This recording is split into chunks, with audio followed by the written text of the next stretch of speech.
Yes daddy. ഇപ്പൊ കോഴിക്കോടൊക്കെ എങ്ങനെയുണ്ട്? Kozhikode ഗംഭീരമായിട്ടുണ്ട് daddy. എന്നാൽ ഇവിടുത്തെ ആൾക്കാർ അന്ധവിശ്വാസികളാ ഡാഡി. അത് ശരി. അവിടെ എന്തൊക്കെയാ നടന്നത് മോളെ? What's the problem? ഏതോ ഒരാണും പെണ്ണും ഡാഡി ലവേഴ്സ് ആണെന്നാ തോന്നുന്നത്. നാട്ടിൽ നിന്ന് ഒളിച്ചോടി വന്ന് നമ്മുടെ വീട്ടിൽ താമസിക്കുകയായിരുന്നു. അവര് തമ്മിൽ എന്തോ പ്രശ്നമുണ്ടായിന്നാ തോന്നുന്നത്. രണ്ടാളും ടെറസിൽ നിന്ന് ചാടിച്ചത്തു. ഓ മൈ ഗോഡ്, ഈ വിവരം പുറത്തറിഞ്ഞ പ്രശ്നമാവുമല്ലോ. നോ പ്രോബ്ലം ഡാഡി, ഞാൻ ആ ഇസൈഡ് അടുത്ത് സംസാരിച്ചിട്ടുണ്ട്. പ്രശ്നം അതല്ല ഡാഡി, ഈ വീട്ടില് പ്രേതമുണ്ട്. ആ പ്രേതമാ അവരെ രണ്ടുപേരെയും കൊന്നെന്നാ വാച്ച്മാൻ പറഞ്ഞു നടക്കുന്നത്.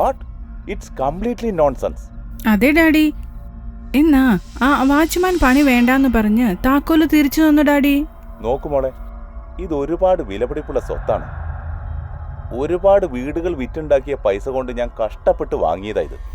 ഇതിനിടയിൽ രാജൻ നായർ നല്ല പ്രോഫിറ്റ് തന്നുകൊണ്ടാ അയാളിൽ നിന്ന് ഞാൻ അഡ്വാൻസ് വാങ്ങിയത്. 10 ദിവസത്തിനുള്ളിൽ പ്രശ്നങ്ങളൊന്നുമില്ലെങ്കിൽ അയാൾ ഇത് ഏറ്റെടുത്തോളും. എന്തെങ്കിലും പ്രശ്നം ഉണ്ടായാൽ ഈ ഡീലിൽ നിന്നും നായർക്ക് പിന്മാറാനുള്ള അധികാരമുണ്ട് മോളെ. I understood that.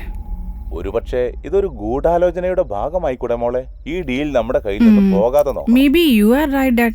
എന്തു വന്നാലും ഈ ഡീൽ നമ്മുടെ കയ്യിൽ നിന്ന് പോകരുത് മോളെ. Okay, Dad. I will take care of it. Okay baby, നല്ലോണം റെസ്റ്റ് എടുക്കണം. എല്ലാത്തിനും ശ്രദ്ധ ഉണ്ടായിക്കോട്ടെ. Okay, Dad. Bye. ബൈ.